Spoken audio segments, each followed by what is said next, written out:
Buyurun hocam. Buyurun hocam. I'd like to welcome everybody to our panel discussion today.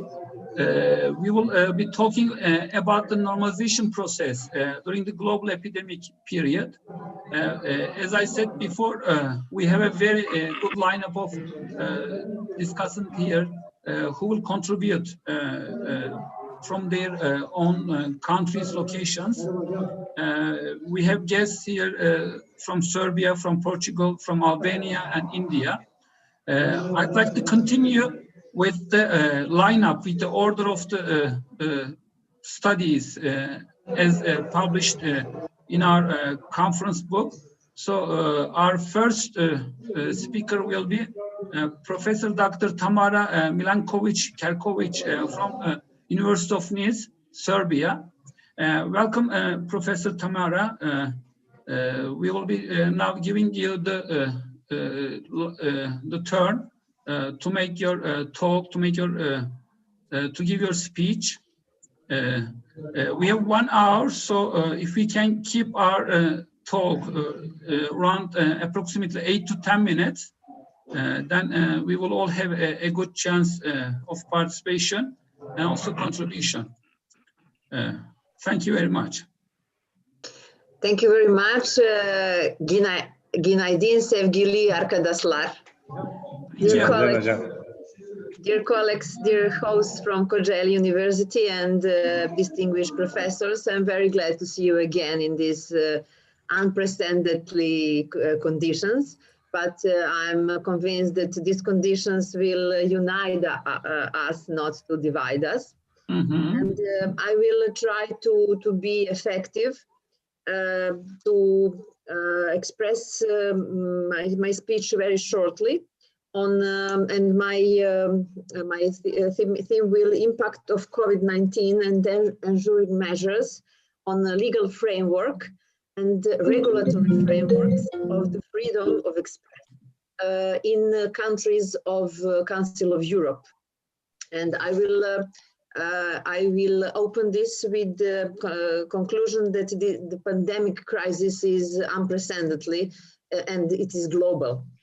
The news media have played an important role and provide information about COVID-19 and associated measures, and this consumption has increased drastically.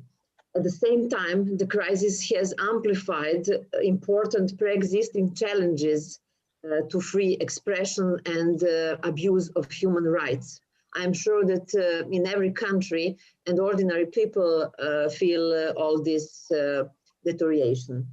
The success of efforts to contain the spread of virus is largely dependent on access to accurate, reliable, diverse and timely information by all public authorities, media, medical and other technical staff. But free and pluralistic public debate is crucial for the public understanding of the situation and on the ability of citizens and people to understand the situation, to limit rumors and to recognize disinformation and foster solidarity, which is crucial, and trust in the measures taken to address the crisis. I will stress three dimensions of this impact. This is impact on regulatory frameworks, restrictions of the fake news and rumors, and impact of the measures on the use of civil lawsuits. There are many rumors, many questions among the people: to wear or not to wear masks, is vaccine available, which one of the vaccines, it is Pfizer or it is other, it is the very difficult for the people to decide. Is the choice of vaccine subject of the corruption of the government officials? Is vaccine mandatory or not? And many other questions which stress people, I believe, in all countries, not only in Serbia, which is a very difficult situation. Those questions create massive fear in the populations, and under my research, the greatest fear of the citizens are the following: rising of the living costs and fall of the living standard, The second one is fear of disease. The third is deterioration of the economic situation. Job loss is the fourth. Unemployment growth.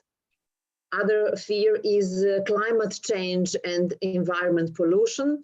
And the final one is the fear of total oversight under citizens and abolition of human rights. According to this fear, I choose this research to give you information that very nature of lockdown has imposed restrictions on wide range of activities, and especially on those impact is important in legal and regulatory frameworks. Pandemic took hold as under my research, the 10 Council of Europe member states declared full of partial state of emergency, 5 of them giving government power to decide and to take measures. And 9 countries submitted notifications of derogations from the European Convention of Human Rights.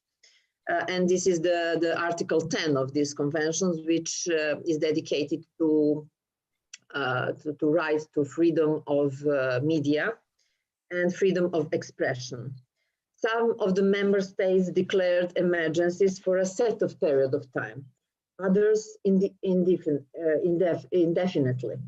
By July of 2020, the state of emergency had been lifted in nearly all Council of Europe member states. The type of measures introduced under the states of emergency typically included prohibitions of the breaking of the lockdown, and that was introduced across the Europe, also in Serbia, I believe in all of your countries. Public gatherings or more than a certain number of people were prohibited, and there were restrictions limiting mobility, including the use of public transportations. Non-essential business were and are now forced to close. And restrictions were also imposed on freedom of expressions and access to information.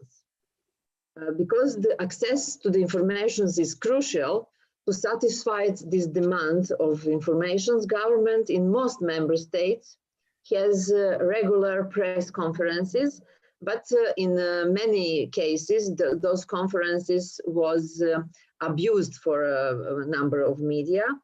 And governments created dedicated hotlines and to answer questions and set up websites to keep records of infectious states. But the calculations methodology for the numbers of fatalities and those recovered differed from countries to country, and in some cases changed over time. In some countries, reports that authorities sought to control them unduly, using them as opportunities to make announcements, but not allowing journalists sufficient opportunity to questions to the informations provided to the measures. For example, in Hungary, in Serbia, I find in Spain too, journalists complained that questions had to be submitted in advance and were pre-selected by the government.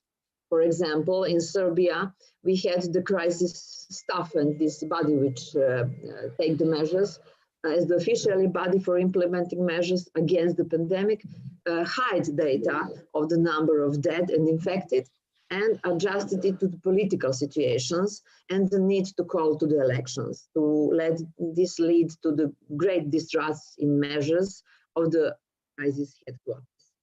Other abusement of rights to and freedom to the media and free expressions is restriction to the fake news, misinformations, and cause panic. For example, in February 2020, the World Health Organization announced that the coronavirus pandemic was accompanied by infodemic or disinformation. For example, the Russian Federation amended its criminal code and imposed strong fines, about 23,000 euro, and 5 years of prison of anyone found to deliberately spread false information about matters of public safety. For example, in Serbia, during April, a journalist who reported on the poor and difficult situation in hospitals about wearing masks and protection objects was arrested and put in jail. Following the reactions of the public and international organizations, the government withdrew the decision to inform during the coronavirus pandemic, which forbid the crisis headquarters and municipalities to provide local media and public with information regarding the health population. This total control has an impact and in the framework of the use of civil lawsuits. The rises of the questions whether restrictions that were imposed during the height of pandemic and transferred into permanent legislations are consistent to the principle of strict necessity and proportionality, which required under the Article 10 of the conventions. There were, in Serbia, for example, we had the break of and violation of the civil procedure. In Serbia, for example, during the lockdown, the trials for violating of the ban and on going out were organized by Jurgen procedure and via Skype. In my conclusion, I will say that excessive action by the government, which in many cases take role of parliament, restrictions of the human rights also must be in the function of the struggle balance of human health care and the economic consequences of the pandemic, which is rational. But measure and prohibitions must be in the function of the fight against disease and not transfer to the total supervision and enhancement of the human rights as its main goal, which is the case at many of time. Thank you very much for your attention. I will be here until the end to hear the discussion. Thank you very much. Thank you very much, Professor Tamara, for this short and very to the point talk. We learned more about the situation in Europe, in the continent Europe. We see similar restrictions here in terms of lockdowns, in terms of some other concerns, but thank you very much for informing us. And our next speaker will be Professor Dr. Luis Manuel Ferreira Rosaria from Coimbra Polytechnic, ISEC, Portugal. Professor Rosario, it will be your turn right now. Welcome to our panel again. And we are really excited to hear what you are going to tell us about the situation in Portugal maybe, or in Europe in general. Thank you. Okay, thank you so much. Dear Imascon Congress President, dear organizers, dear panel colleagues, bom dia. We say good morning in Portuguese, bom dia. Good morning from Coimbra, from the city of students and the city of the world in Portugal. First of all, I would like to thank Imascon Congress for the invitation. It's for me a pleasure to be here and participate in this forum. It's a pleasure to be with friends, in fact. Unfortunately, it is not possible to be in Coachella. And when we have a challenge to talk about normalization process during the global pandemic period, this can be the way for start talking. And the question is, can our world be an online world? Is possible to teach and prepare our students only with online tools? Is possible to make the scientific research altogether only with online tools? I believe this is an important question to answer, and we must pay attention carefully on this. We hear and check all around the world, this is the new normal, this is the new normal. But what is the new normal? for me as a teacher from applied sciences, from mechanical engineering, in fact, I am a mechanical engineer, and as a researcher in applied biomechanics, I think we must be very, very careful with this. First, reaching applied sciences only with online mechanisms is very dangerous and will not prepare well our students. And in Europe, mainly it's what is happening now, online tools. And I think that the teachers are not prepared for this. I say dangerous because can be a temptation for the politics of the countries, of some of the countries, in order to reduce the education costs, but cannot be the way. I say dangerous because the students, our future engineers, will not be well prepared and can be a risk for the companies to get well qualified engineers. This don't mean that these online tools cannot be used in the future. Yes, it can be used and it must be used, but in my opinion, only as a complementary way to teach and prepare our students. Other important question for me is about the researchers and teachers networking. Now we have the online conferences and the online meetings between researchers, students, and other people. It's very good and it's okay. And this is a good solution in the pandemic period. Much better than to be quiet. And of course, congratulations to Imascon organizers to provide online Congress. It's a way, it's so good. But nothing can be compared to being in person at the Congress. The important networking that can be provided by a real meeting cannot be compared. Sometimes new important ideas in networking starts with a simple coffee in the coffee break. So this cannot be the new normal. Yes, we must be adapted. We must pay attention and be careful with this new normal after pandemic that will happen soon, as all of we hope. This pandemic should finish as soon as possible. Finally, I want to talk about the role of the universities in this pandemic and behavior that they have. This situation must be seen to not happen again. And we have the tools to teach our new generation the important role in this society. A lot of the universities all around the world have developed tools and systems to combat COVID-19. And almost of them involving students. So wonderful, so nice. Can we imagine the lot of things that all these students learning when involved in these developments? And the question for me is, this has not stopped yet.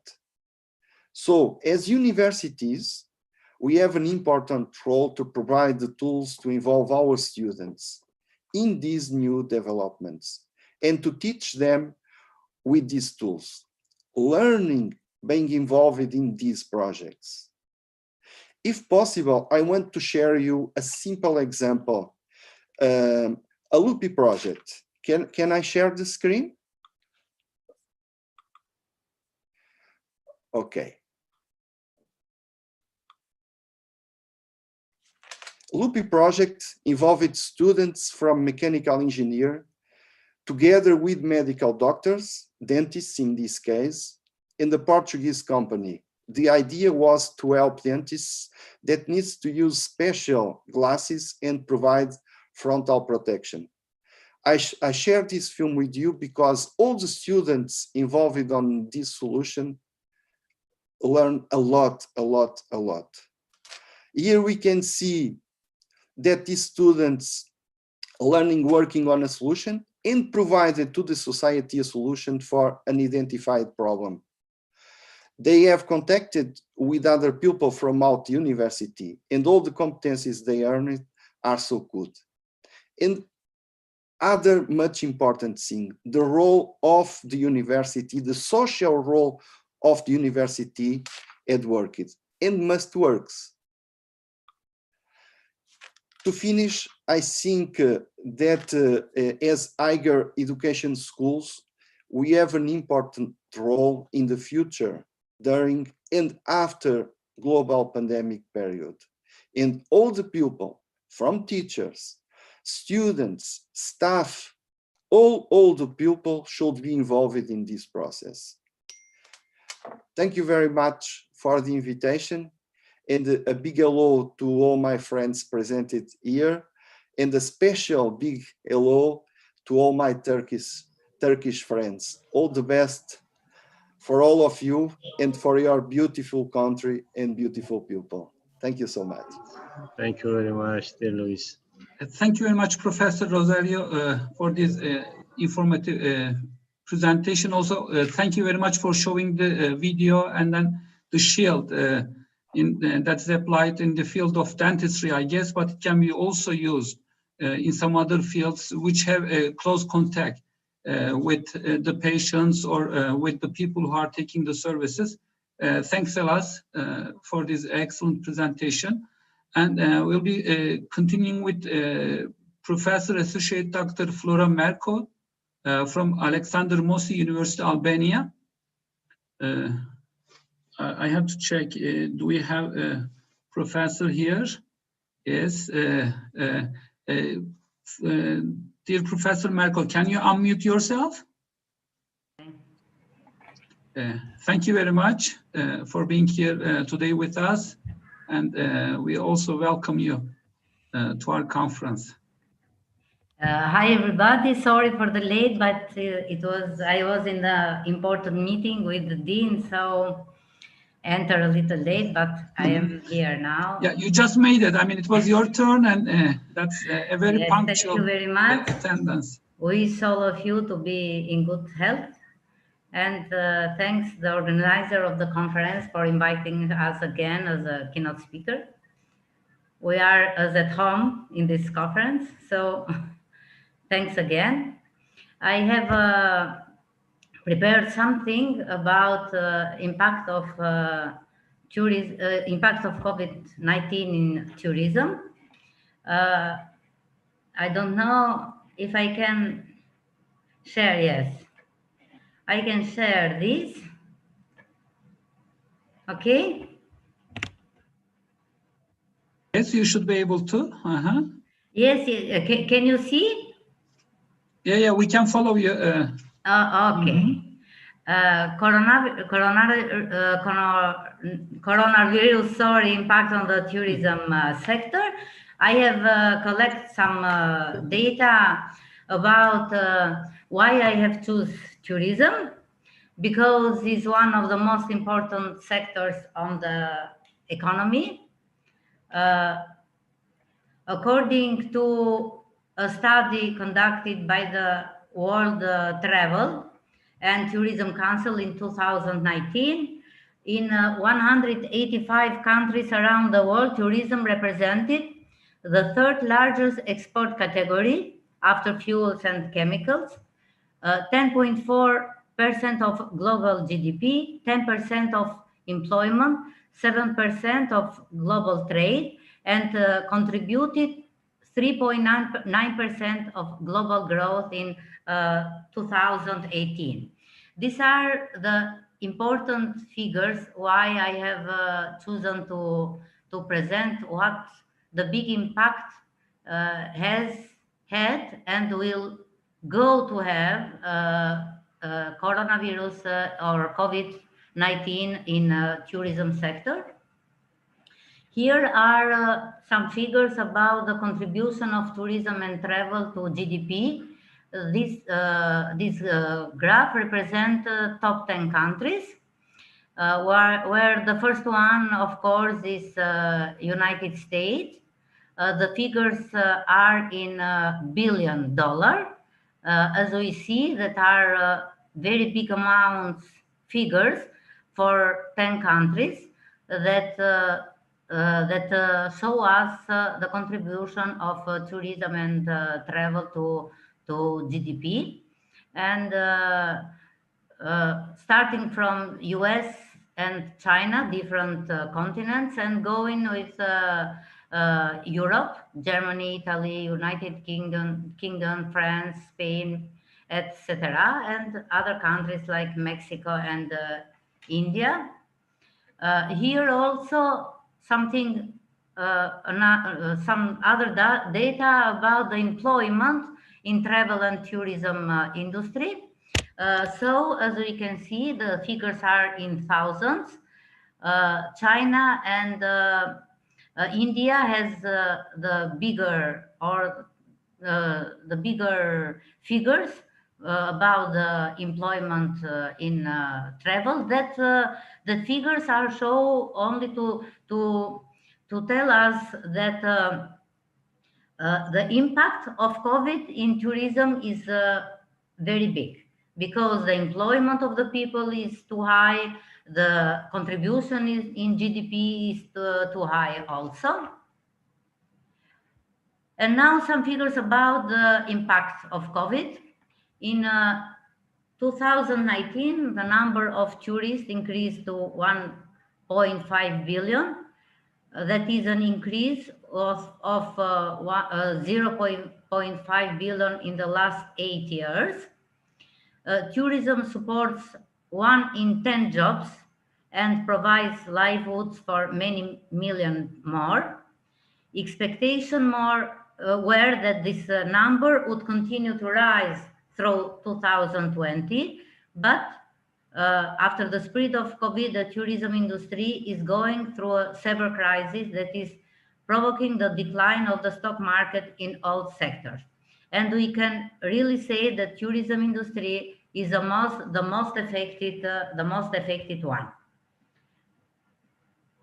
Let's see the evolution of the number of tourists over the years. As we see, the number has been only in high, but we have 3 points here that are decline. The first one is the SARS in 2003, where the decline, it was 3 million people, or 0.4%.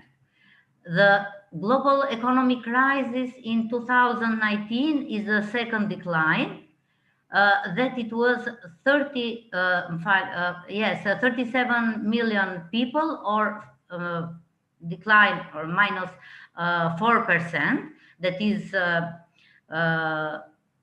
let's say 10 times more than in spread of SARS in 2003. And if we see the estimated figures for the effect that COVID-19 will have in tourism, we say that figures are very, very big.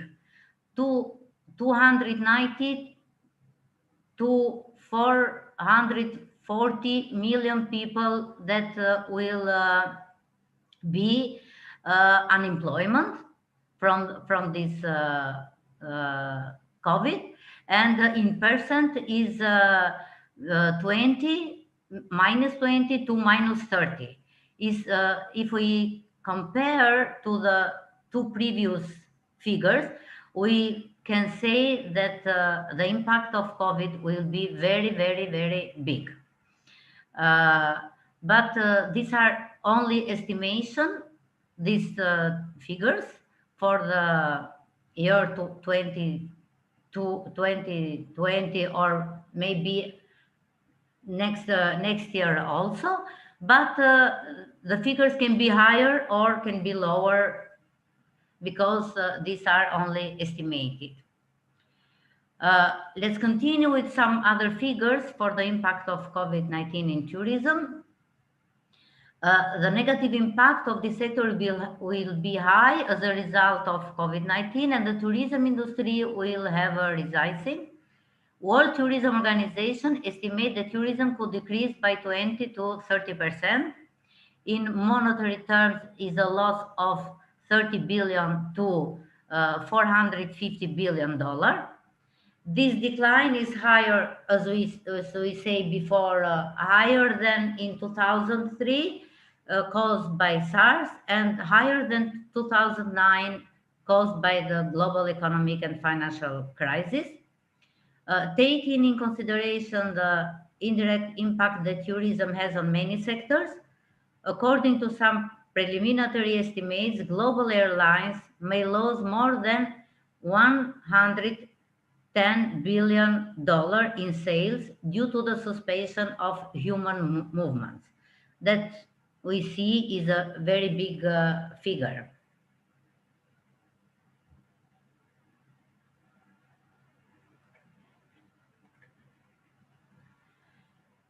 Current situation about our coronavirus update.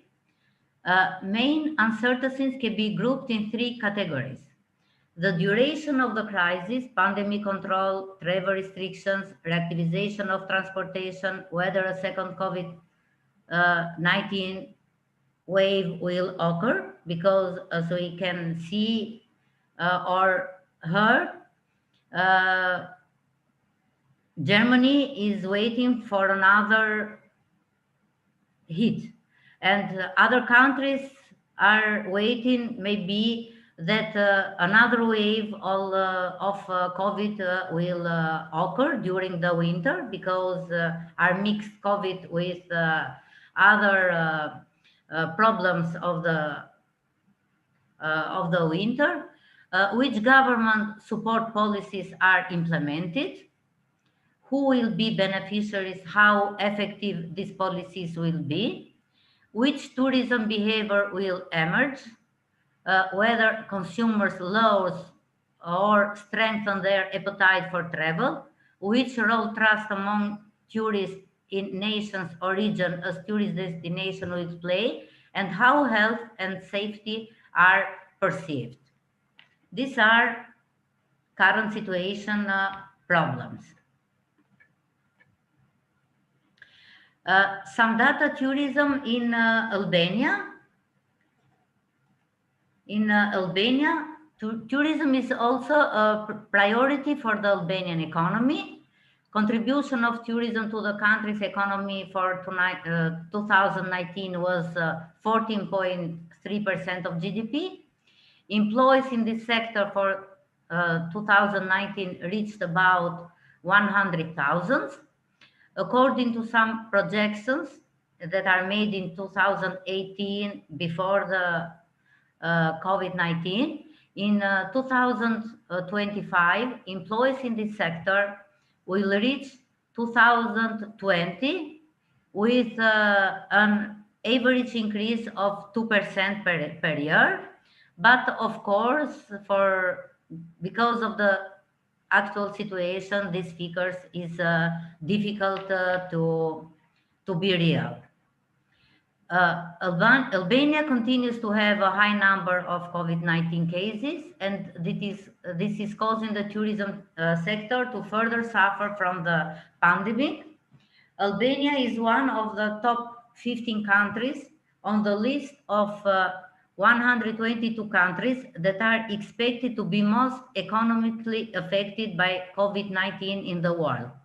The list includes countries whose economic income is based on tourism, like the Albanian economy is. The number of foreign tourists visiting Albania has reduced by at least 80% during this season. That is during the and tourism enterprises face significant financial difficulties. According to the optimistic version for the year 2020, tourism will lose about 143 million euro, while according to the pessimistic version of the booking cancellation will continue for the following months, and the decrease will be about 30%, or about 260 million euro. That for the economy of a small country that like Albania, these figures are very, very high and impact too much the economy of Albania. If we can speak for the tourism restart, let's hope that will be soon. These are the 5 priorities. Mitigate socioeconomic impact on livelihoods, particularly women's employment and economic security. Boost competitiveness and build resilience. Promotion of domestic and region tourism where possible, and facilitation of conducive business environment for micro, small, and medium-sized enterprises. Advanced innovation and digital transformation of tourism, including promotion of innovation and investment in digital skills. Foster sustainability and green growth to shift towards a resilient, competitive, resource-efficient, and carbon-neutral tourism sector. And the last one is coordination and partnerships to restart and transform sector toward achieving sustainable development goals. Ensuring tourism restart and recovery puts people first and work together to ease and lift travel restriction in the responsible and coordinated manner. And this is what I had prepared to bring some figures for the what the importance of COVID has in economy of many countries in the world, and after to give some figures in impact of the tourism in economic world, and especially for the Albanian economy. And this was my presentation for today. Thank you very much, and teşekkür ederim. Thank you very much, Professor Melko. We learned more about the impact of coronavirus on tourism sector, specifically in Albania, but also we had some really nice implications globally. Thank you, teşekkürler, for this nice presentation. And now we will go to the Indian setting, and we will learn more about the problems we face during pandemic from an Indian perspective. Associate Professor Dr. Mehboob Nawarbadi from AKI's Pune College of Arts and Sciences and Commerce from India will get the floor now, and then thank you for your participation. We'd like to give the floor to you right now, Professor Nawarbadi.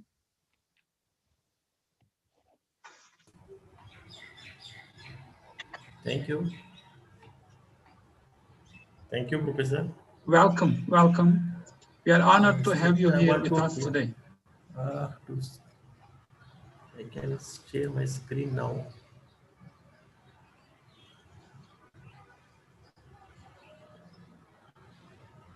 I have to go back.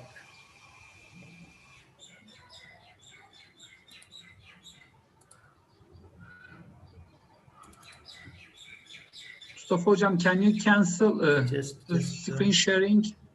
Yes, sharing. Hocam bir dakika. Tam bulamadı gerçi ama. Hocam ekran üstündeki yeşil düğme. Thank you very much. That's the green button. Professor Nawarbadi, would you like to share screen? Do you have a presentation? No. No. Okay, then Mustafa Hocam, if you cancel the previous screen sharing, then we'll be good. No. Tamam hocam. Yes.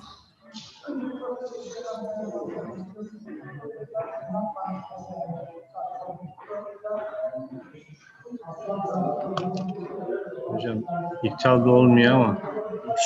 Flora'nın hocam ekran şeyini alın. Yes. Thank you very much. Tamam hocam. Yes, now it's your floor, Professor Nagar Can you Babu. see me now? Yeah, we can hear you. Can you hear me? Thank you. Can you hear me? Yes. Thank you We very can much. hear you. We can follow you. Mhm. Yeah, yeah. Thank you, Mustafa. Thank you very Thank much. you. Welcome again. Thank you very much. I'm Dr. Nagar Bodi, Head Department of Physics and CEO of Pune College. Our college is affiliated to Savitribai Phule Pune University. Around 968 colleges are affiliated to this Savitribai Phule Pune University. And around 9 lakh students are studying in this university. Now my title of discussion is regarding the practicals. As we know, in education system, there are two important aspects. One is curriculum and second is pedagogy. The curriculum is what you teach and pedagogy is how you teach it. A well-crafted curriculum serves as a reference to ensure that you are on the right track. Its component designed to develop concept from a basic level to increasingly complex topics or skills. Curriculum is a body of knowledge, content, and subject. Therefore, education in this sense is the process by which these are transmitted or delivered to students by most effective method. Where teaching of abstract idea is involved, transmission simply does not work. The learner must play an active role in taking on the new knowledge. He or she has to make sense of the experience and use it to construct meaning. The subject matter of science is the material world. It seems natural and rather obvious that learning science should involve seeing, handling, manipulating real objects and materials, and that teaching science will involve the act of showing as well as telling. Therefore, in teaching science, the practical work is very important. In India, we have different boards. CBSE board, ICSE board, IB boards are there, or the state boards are there, as well as the international Cambridge board is also there. Out of these boards, only ICSE is giving more weightage for practical learning. In state level, state boards are specific to each state and they follow separate syllabus and grading methodology. Each state board has its own educational approach, which causes a variance in the syllabus from one state to another state in India. The objective of the state board is it contains local relevance, which helps students in preparing for state level engineering and medical entrance exams. However, as far as I know, our curriculum is not entirely theory based. Our books teach concepts. Almost each chapter has many activities that help students to understand this in a practical sense. This is no doubt true for CBSE syllabus also, at least at primary level and at secondary level. Then what remains to be improved is the pedagogy. The need for more practical applications for concepts is being recognized. And several states like Kerala, Andhra Pradesh, Tamil Nadu have integrated activity-based learning as a pedagogical technique. Now, one question comes in our mind. Is teaching concept in a practical manner is important? As we have seen different educational boards or education systems, our Indian colleges give more importance to theory or rote learning. The main drawback lies in the college for not having the required instruments to show the students the practical implications of those theoretical lessons. Constantly and consistently being told blindly learn physical concepts results in students preferring not to understand the practical issues. Like a mechanical engineer is taught about the working of a car, but never gets a realistic view of how this automobile equipment is being made. So here the college does not have anything to show regarding the same because these instruments are too costly to buy and the college cannot afford it. Whatever capital the college gets for its lab development from the government or any other source, they utilize it. Many times the students do not find themselves wanting to go out of their way to gain practical experience. That may be due to fear or simply disinterest. With all these factors influencing the administrator, the teacher, the students of schools, it is no surprise to find that students leave schools without adequate practical knowledge or training.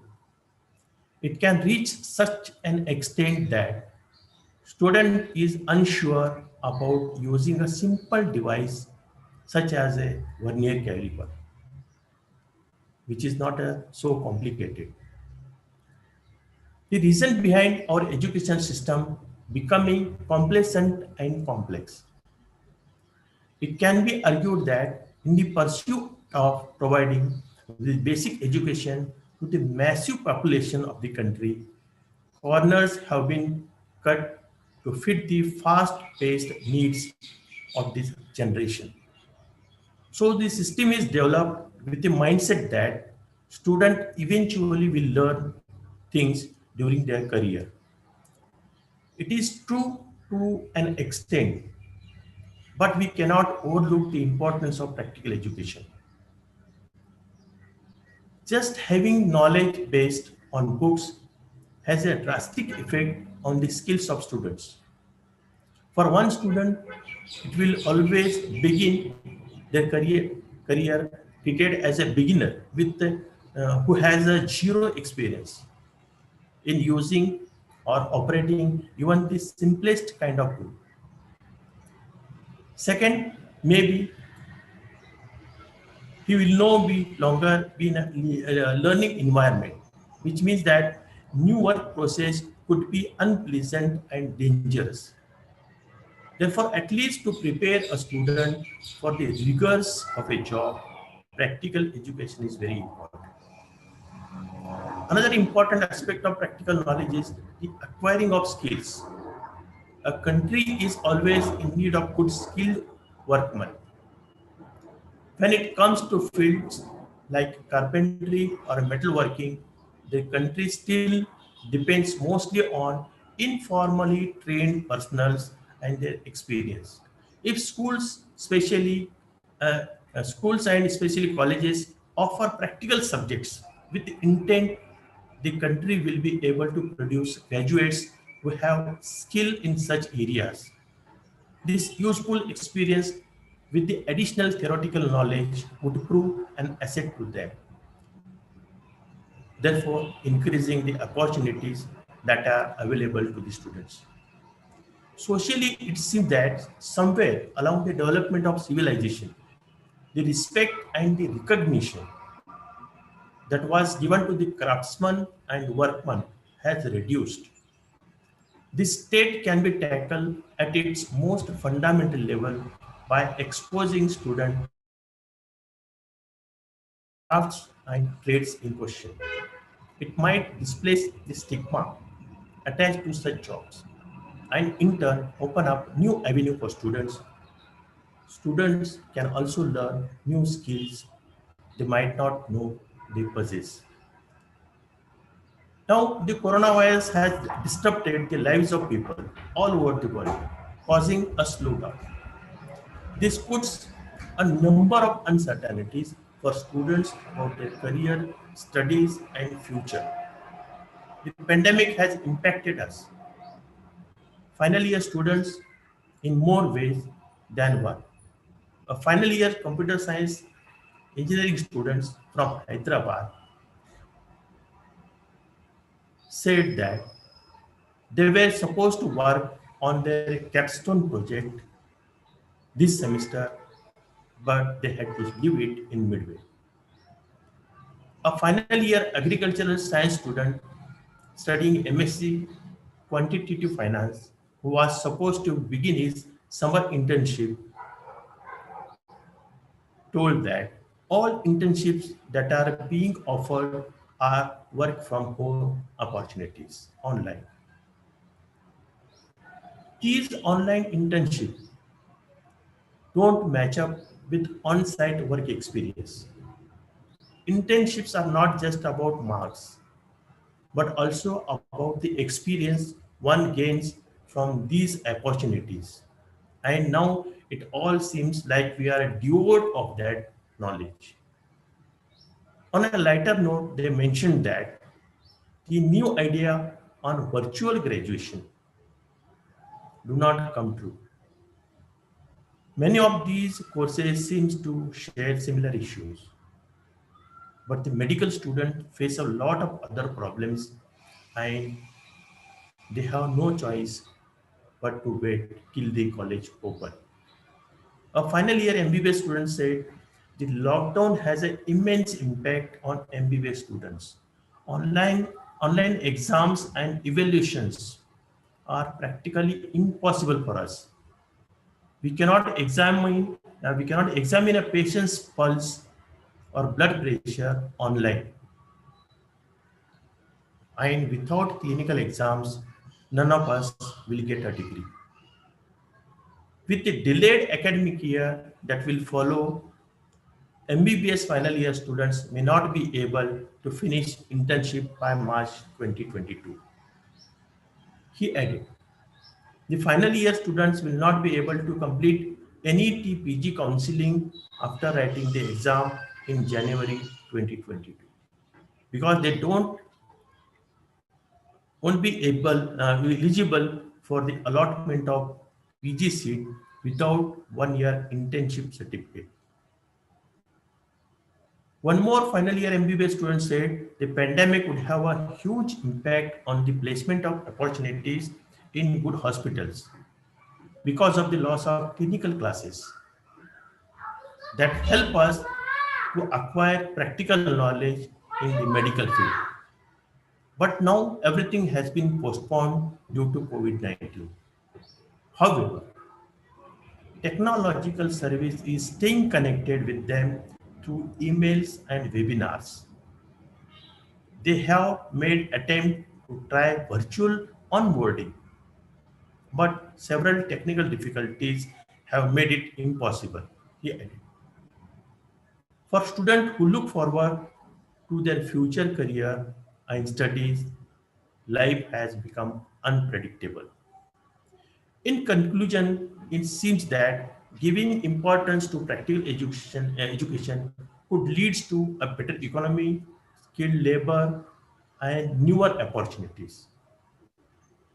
When this practice starts early at the school level, then the advantage increases as time advances.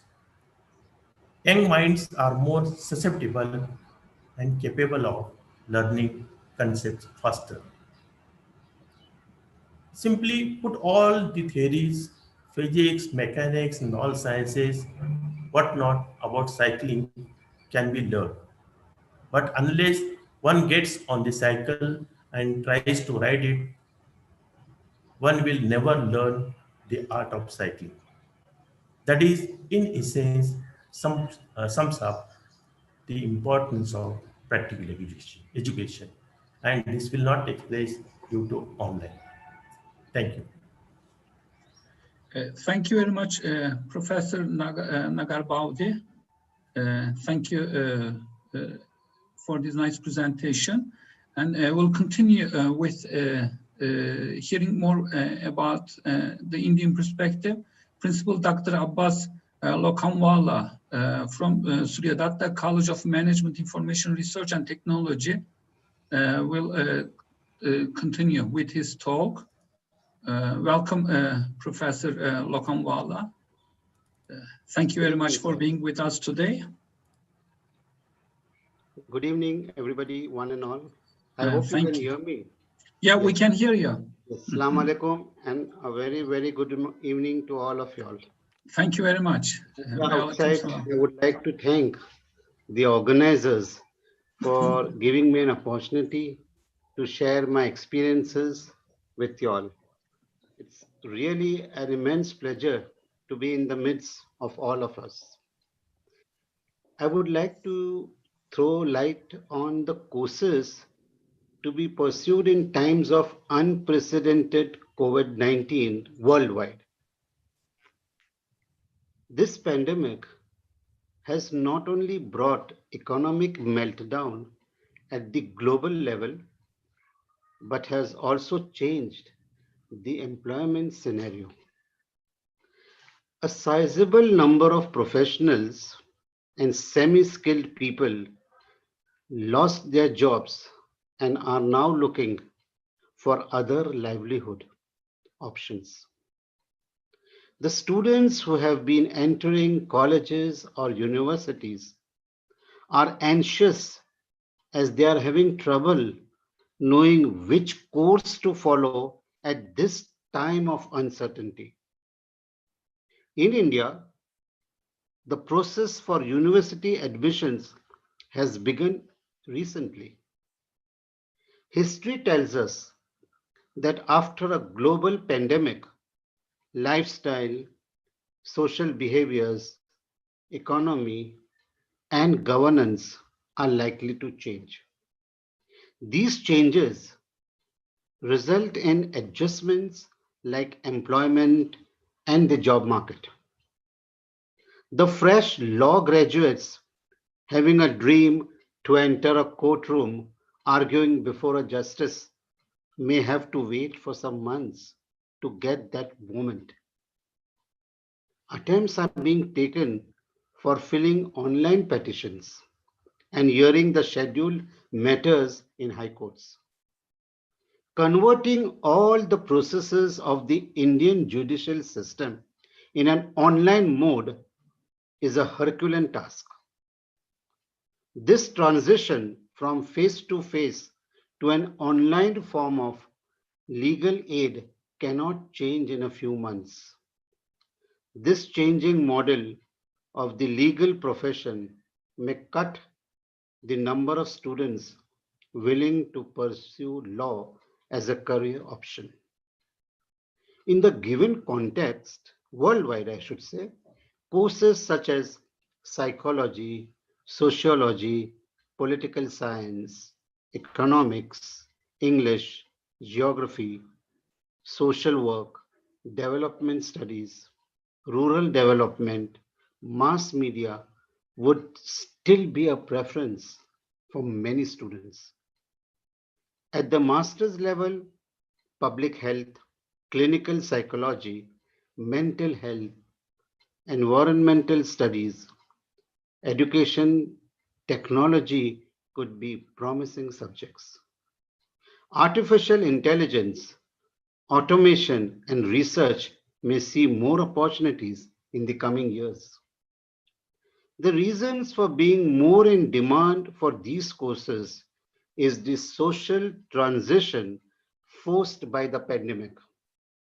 The global pandemic will be changing the governance, business models, social values, and behaviors for sure. More mental health and counseling professionals would be required to deal with all these challenges faced by the people due to economic hardships, uncertainty, and stress globally and locally new business models may emerge with innovative ideas and methods. Undergraduate courses related to tourism, travel, hospitality, retail, and entertainment may see a dip in the current year. Globally, the tourism industry and hospitality business are struggling to survive. Their large number of employees are at a risk of losing their job. In conclusion, friends, every pandemic comes with uncertainties. Therefore, we all should be open to adapt ourselves to the changing job scenario. Due to financial constraints, many companies have put the new recruitments on hold. Opportunities will now be emerging in the post-pandemic phase. Now is the time to select the path with conviction. Students, professionals, and teachers should choose a course of their interest. Thank you very much. Thank you very much, Dr. Lokhanwala. Thank you. Thank you very much. Your suggestions, your ideas, your contribution is really greatly appreciated. Now, last but not the least, we have Dr. Blerina Vrenozi from University of Tirana, Albania. Thank you for your patience, Dr. Vrenozi, first of all. And the floor is yours. Welcome. We are honored to have you with us today. Thank you. Thank you for inviting me to this online conference. I'm from University of Tirana, and I will introduce you with the data of our survey. Okay.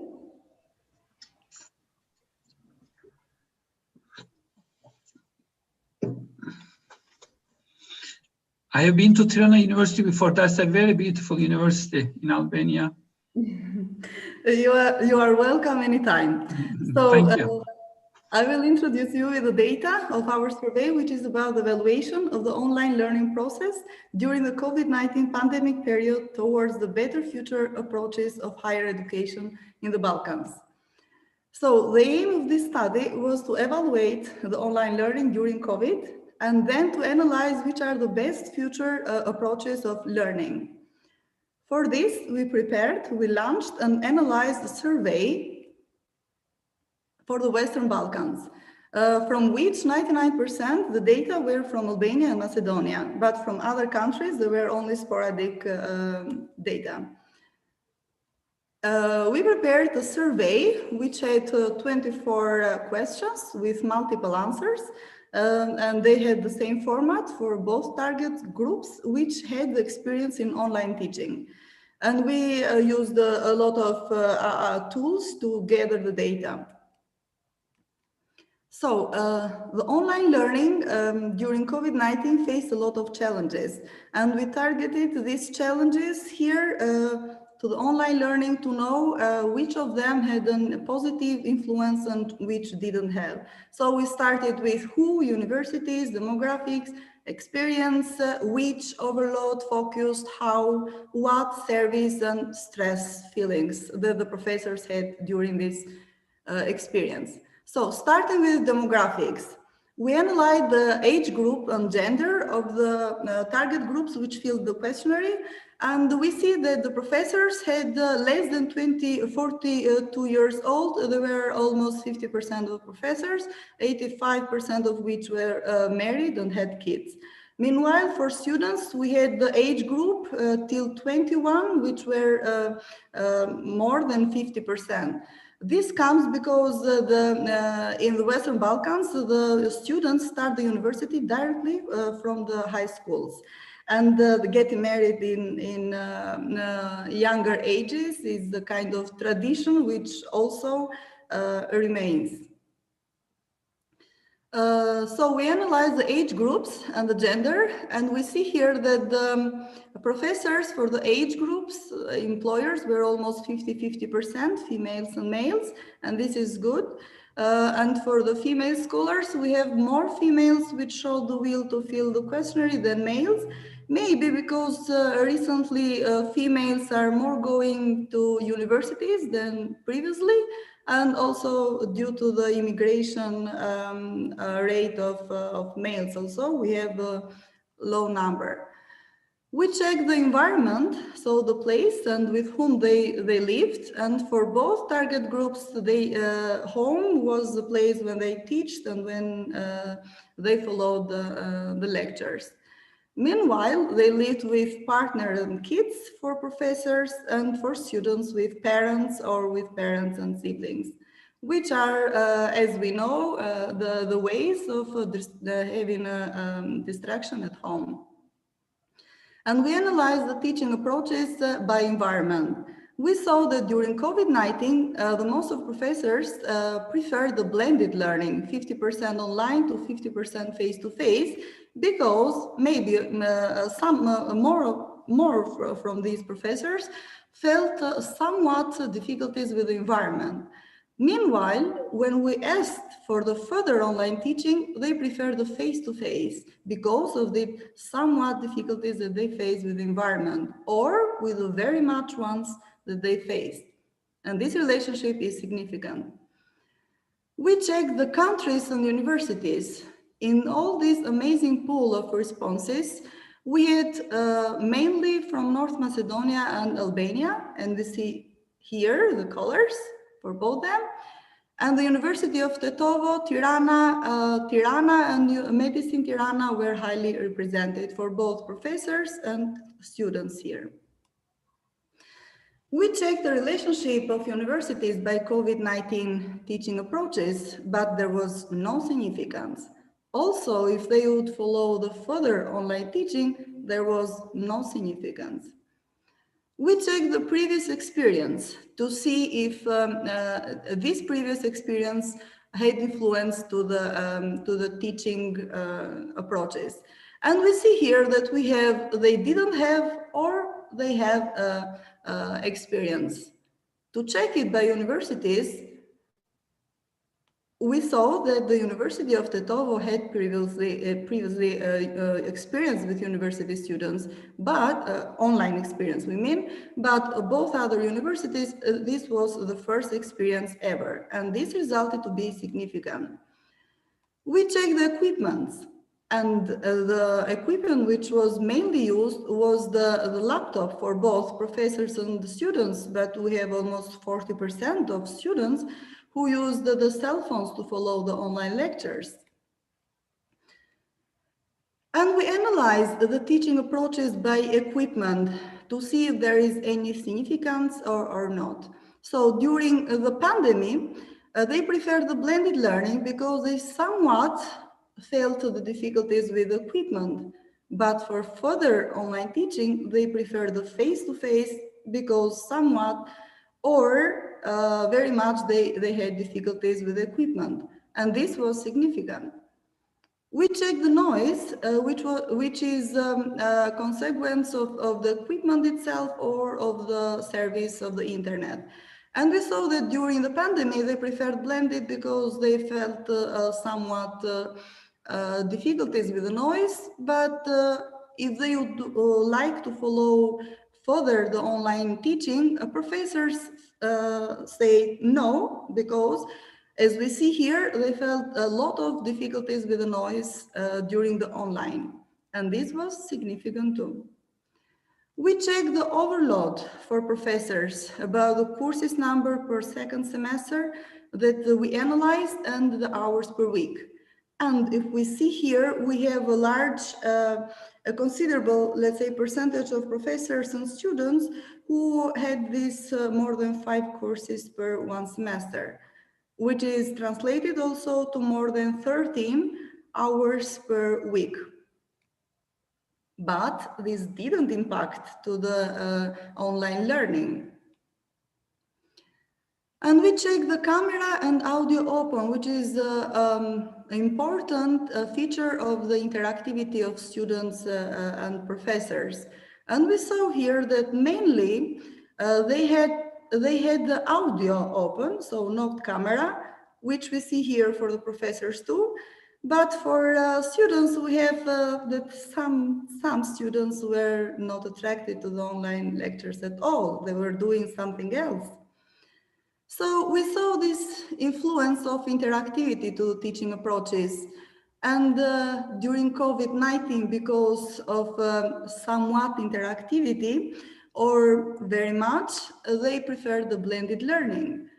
And in general, if they would follow the teaching, online teaching or face-to-face or other options, they choose the face-to-face because of these somewhat difficulties that they faced with the interaction with students. And both these were significant. Checking the online platform that the universities used, we see here the Google Meet is the main platform that they use, but also there is the Google Classroom and the Zoom.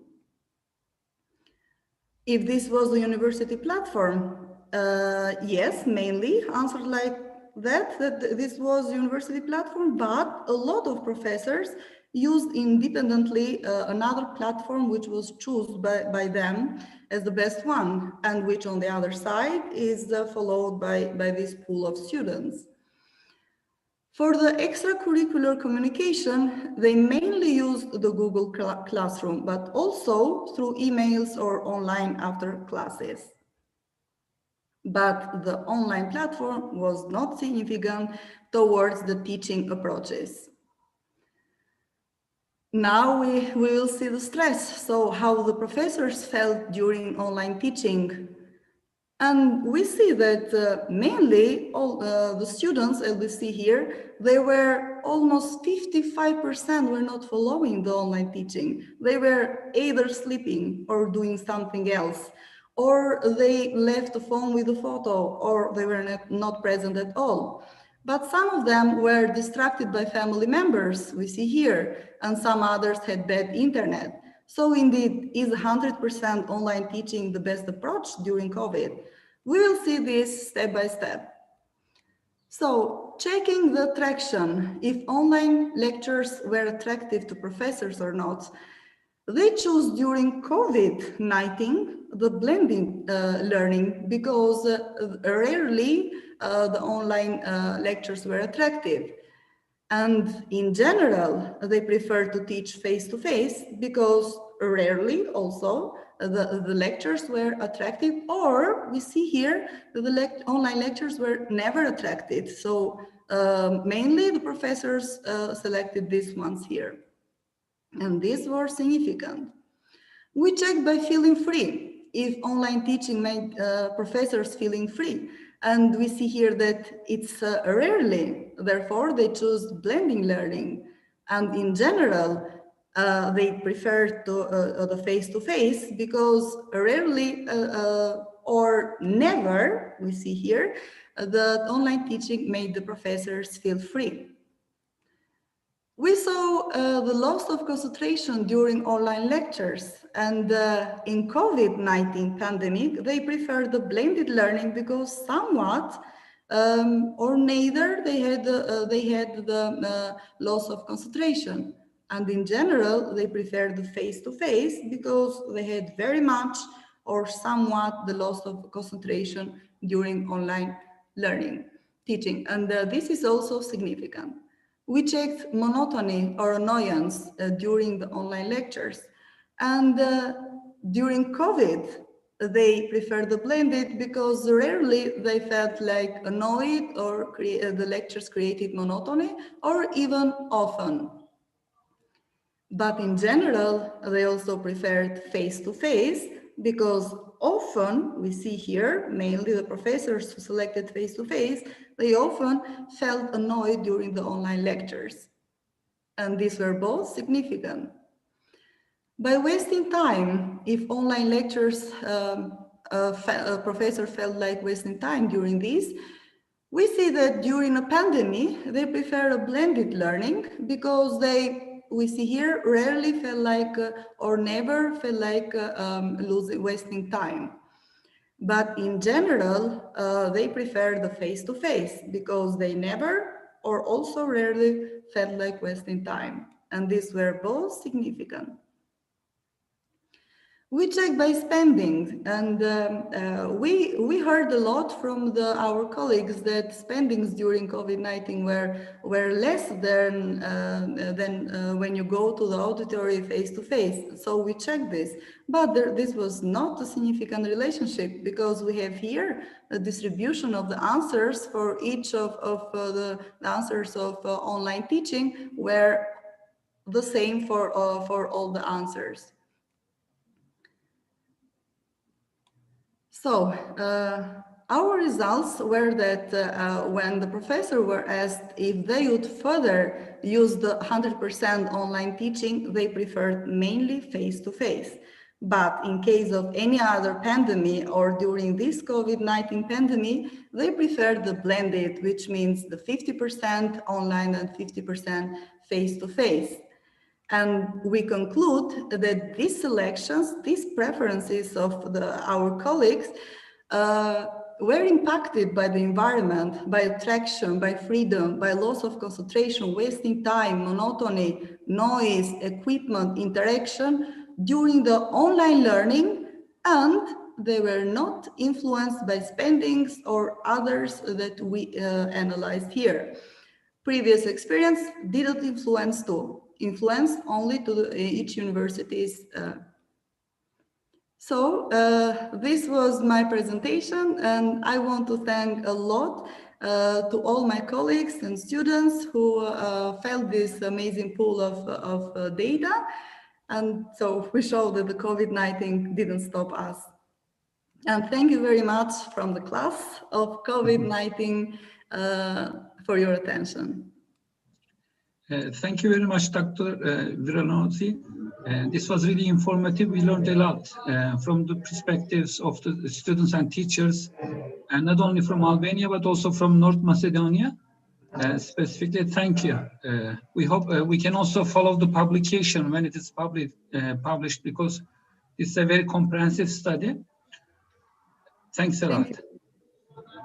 And I would like to also thank everybody for their contribution. We had a very productive meeting from different parts of the world. For some people, it was like coming close to noon, but for some others, it was late in the evening. Thank you very much. Mustafa Hocam, would you like to say something to conclude?